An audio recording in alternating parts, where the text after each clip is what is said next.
Ena stvar, ki mi je presenetila, je v bistvu ravno to, kar si se že dotaknil.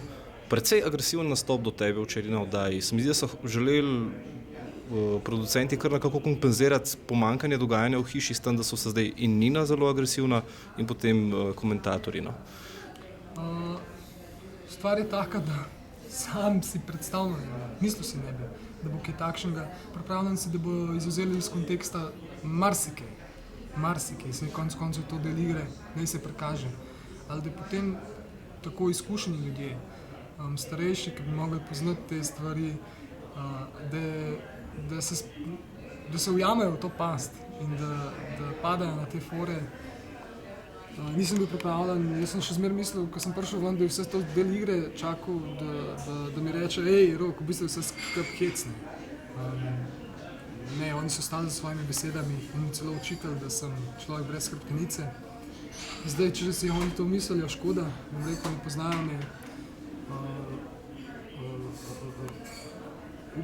Upam, da je pa res, da Big Brother, ljudje si verjetno, tudi sam, ko sem ga gledal, naprimer pred leti, ne moreš si misliti, kakšna je to izolacija, brez ure, brez glasbe.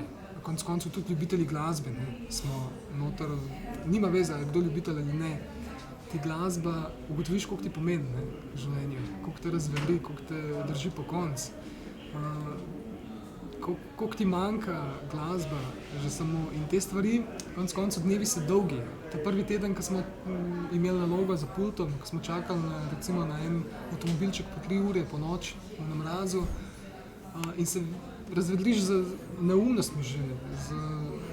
Hvala Bogu za Zlatko, jaz pravim, človek je držal moralo, se je vedril, zdaj s kakšnimi šalami, to, za ene so to v redu šale. Pa jaz moram reči, koliko ga poznam, bil je Zlatko. Da, res, točno to. In hvaležen sem Big Brotherju za to izkušnjo, zato ker se vrneš, tudi če si dober človek po srcu, vrneš se super dober človek ven, zato ker ceniš potem vsako stvar, ki ti je noter, v bistvu ti manjka, od kave zjutraj, tudi tisti, ki ne pijejo kave, po moje jo bojo pil, ko pridejo ven, manjka ti košček čokolade, vsaj na 4 dni. To je taka izolacija, si ne moreš predstavljati. Recimo, da se proba nekdo predstavljati, kaj to pomeni, si ne more kaj takšnega pričarati. Gre, recimo, A si poskusil, prej si šel vsaj za trening? Ne, predstavljam si. Naprimer, pogovarjali smo se tudi noter o tej izolaciji.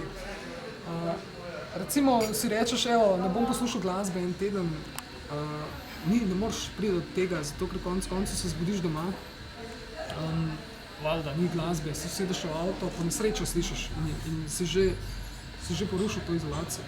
Ali jo slišiš od soseda, si že porušil to izolacijo. Tukaj res je izolacija popolna. In jaz za sebe, ko sem prišel ven, sem bil zmagovalec za sebe, ker smo zdržali to pozitivno, brez da bi kdo imel kakšenkoli psihični spad. In bom rekel, ne vem, kaj še rečem, ne moreš si predstavljati take izolacije.